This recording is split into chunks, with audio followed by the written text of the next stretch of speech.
This episode contains intense description of drug abuse, depictions of prescription medication, medical horror, recurrent mentions of blood, sexual innuendo, and allusions to eating disorders. Listener discretion is advised.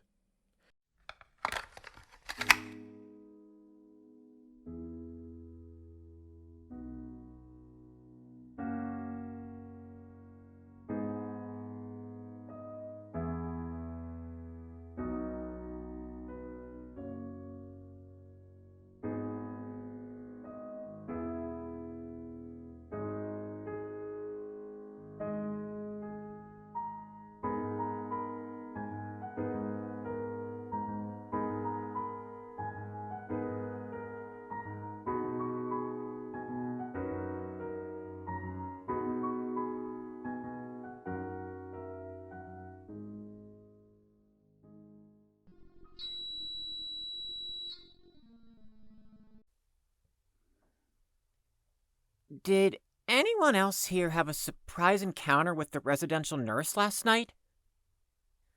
Yeah. She took a blood sample and, a lot of other stuff. Oh, thank God.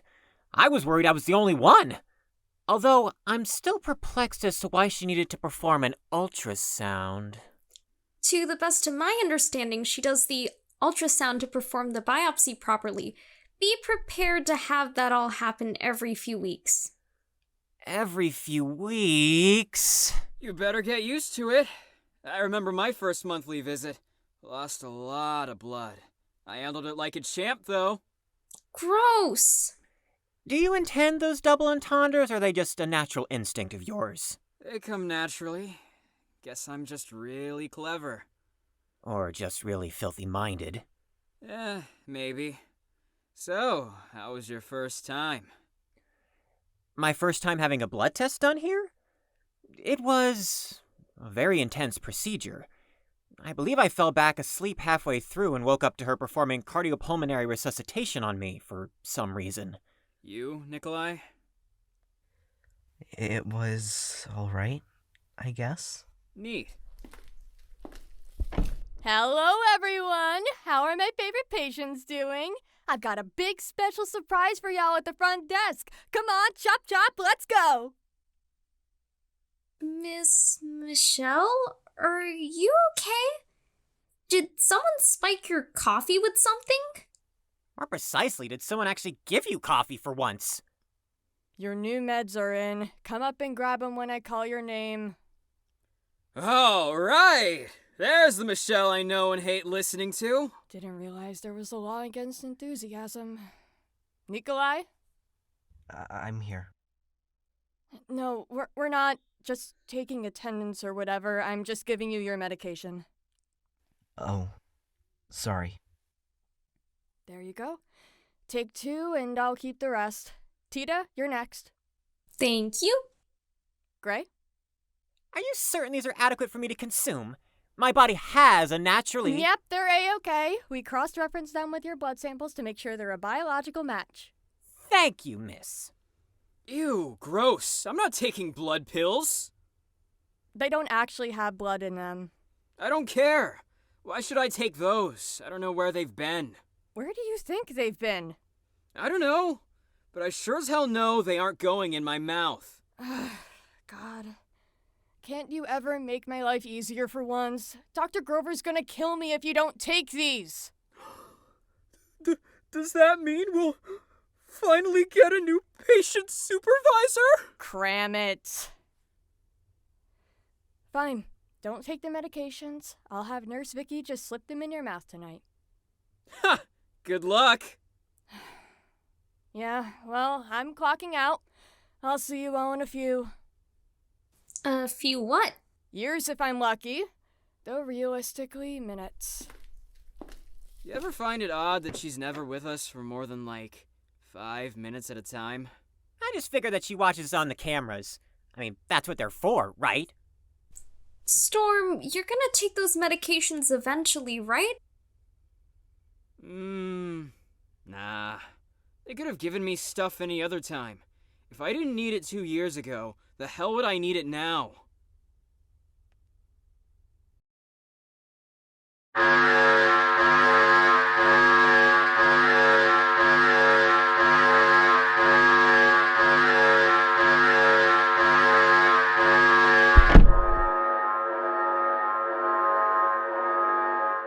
morning, Storm. Sleep well? Huh. You wish. I didn't sleep at all. And was it worth it? Heck yeah! Right when I was starting to pass out, which I totally wasn't actually gonna do, Nurse Vicky came in and tried to drug me in my sleep. Luckily, I fought back and defended myself.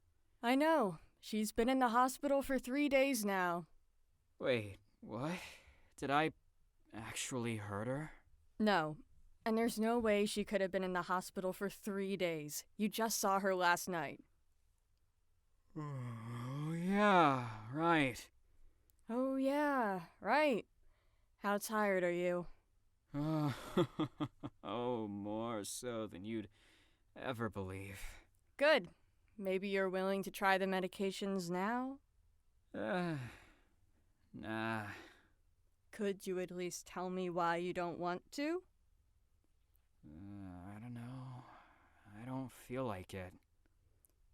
You don't feel like it. That's what I said. You realize we can still slip the medication into your water, right? Not if I don't drink anything.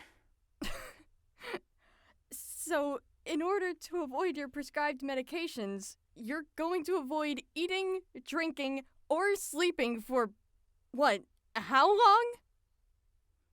As long as it takes. For what? What are you trying to accomplish? How would I know? I haven't thought that far yet. You know what? Just do as you normally would. I won't pester you anymore about the medications.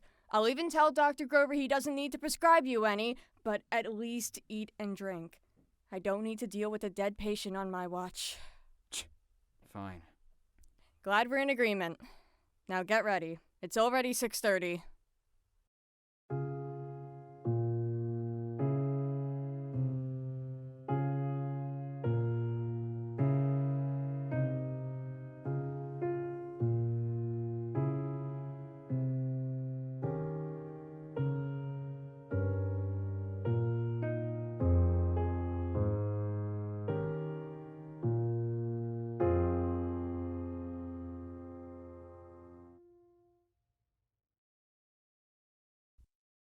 So that's what I said. You can take our walruses away, but you can't take our freedom away. And started singing the national anthem. Oh, come on. Was it that boring? No, I'm just really tired. All right. Now you're just being excessive. How late were you up last night? If I had to guesstimate, till 7 a.m.? I didn't sleep, at all. Storm, that's not healthy. You need sleep. Not like I ever do anything healthy anyways. Right, Michelle?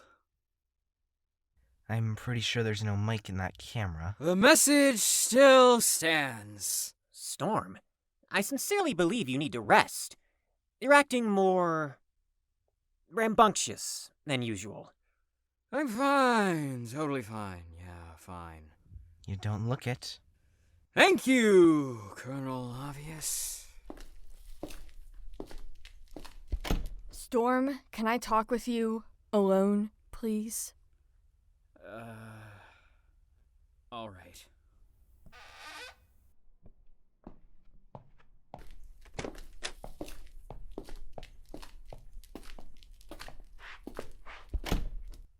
Mind telling me what I'm holding in my hands? A food tray, I think. Mind telling me what's on the food tray? Food? Do you want your eyes checked or something? Quick, how many fingers am I holding up? And whose food is this? Why'd I know? Is it yours? No, it's not mine. It's yours. This is the food you promised to eat. Oh, right. Forgot about that. Sorry. Listen, if you keep this up, the whole not doing anything thing, we're going to have to put you on suicide watch. We'll throw you in a padded room and put you in a straitjacket so you won't bite back when we give you your medications. And if you don't want to take Adderall, you definitely don't want to be on suicide watch. Do you know why I was brought here that first time, 2 years ago? Not off the top of my head. It was an overdose! I know. I had been taking that awful drug, that one, for months. It all just started back then. Back when I was that delinquent that everyone hated. I'm sure they didn't all hate you. Oh, they did. You weren't there. I just got out of school. At 6. Because I'm an awful student who got put in detention for attacking a teacher. I didn't actually do that. You believe me, right? I believe you. Thank you so much. Anyways, I get out of detention and I see this kid. He looked like really professional and really mature. He was definitely at our high school, I think, and he was here after school, even though he was not the type to be in detention. He was wearing a prim and classy collared shirt, like, oh, look at how much money I have. But he was just out there, like he was waiting for me to approach him. And did you? Of course I did. The stupid, impulsive side of me that makes 90% of my decisions thought it'd be a good idea to say hi to the mystery kid. I mean, kid wasn't the right word, with that fancy getup, and he even had a small beard. When you approached him, what did he do? He said he'd give me something that'd make me focus better. Make me feel better. He said it had done wonders for him, and held out one of those orange bottles and gave me an equally orange tablet pill. Let me guess. You took the pill? Of course I fucking did.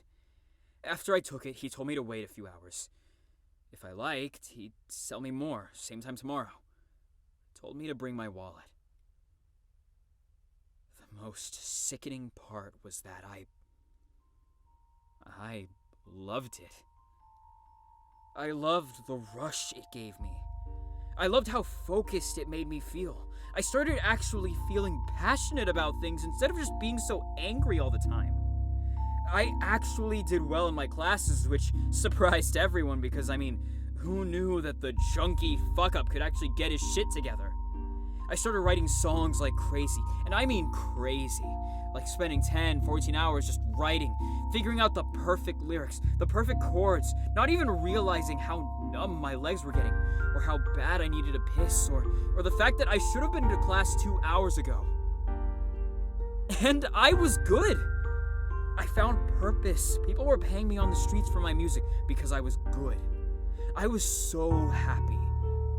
I thought I was so happy on my own accord. But I needed the Adderall. I needed it to be functioning because if I didn't have it, then all of my success would go away. I wouldn't be able to do anything without it. God knows I tried. I would just be a husk. And while I was making money, it wasn't enough. So I started lying, running schemes, pickpocketing, telling my friends that I just needed to borrow a few dollars, and just a few dollars more, and just a few dollars more. I ignored all the bad stuff, though. It was to better my life, right? After about 6 months, I'd finally saved up enough to take my little sister out to IHOP, just the two of us, to celebrate. Which, I know, it's not much, but I just needed her to know that there was somewhere in that piece of shit family that actually loved her. About halfway through, something was wrong. Our food hadn't even come yet. She didn't even get to enjoy her pancakes. headaches. My heart just starts going berserk. I woke up in the ambulance. They said that they were taking me to a place that could help me with my problem. I'll never forget those big, scared eyes that my sister was looking at her big brother, her hero, with. Storm, I'm sorry. I didn't know. No, you're right. You couldn't have known.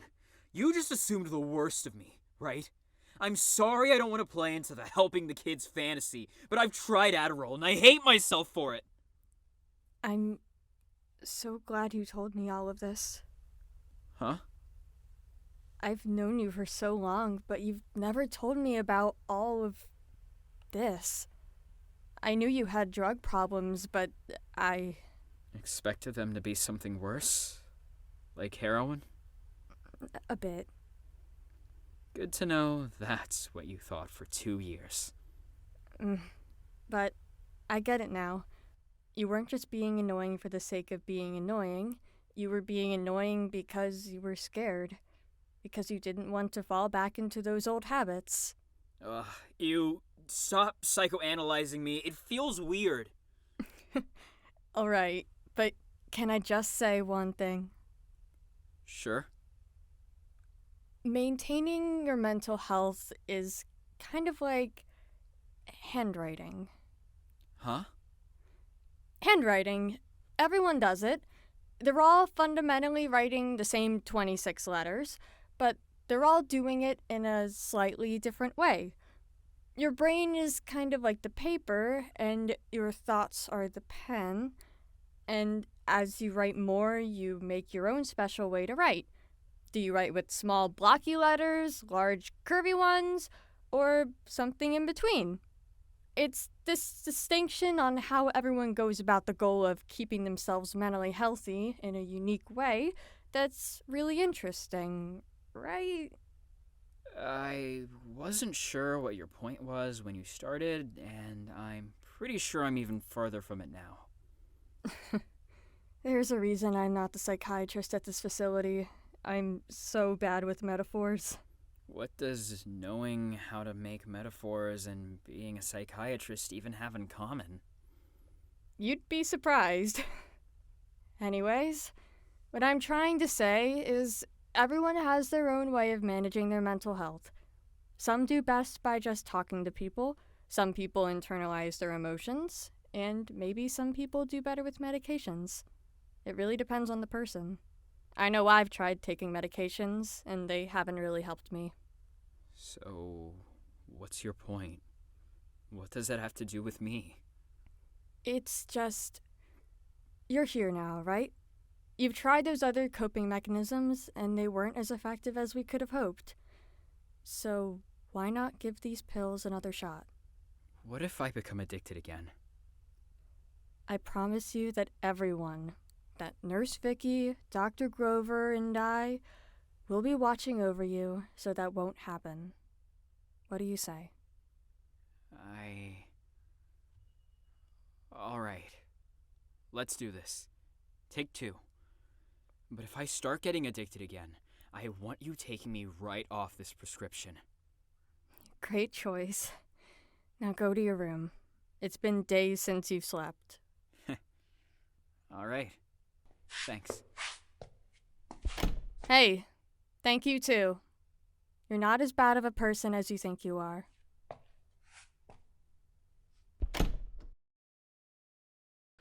Please enjoy the 4th episode of Smile Grove, where all your dreams come true.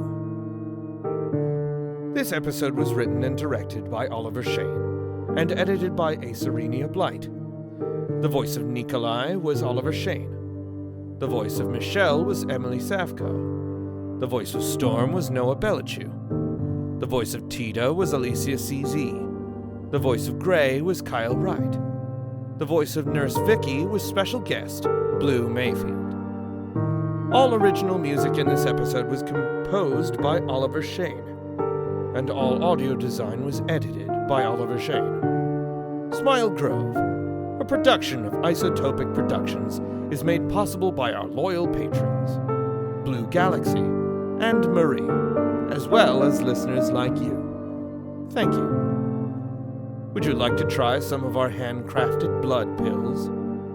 Consider checking us out on Patreon at www.patreon.com/isotopicproductions. Want to say hi, send art of our show, or talk with like-minded fans? Click the link in the show notes to join our public Discord server. And now, a Grover-approved message. Alterations to the mind are just and fine, if done utilitarianistically.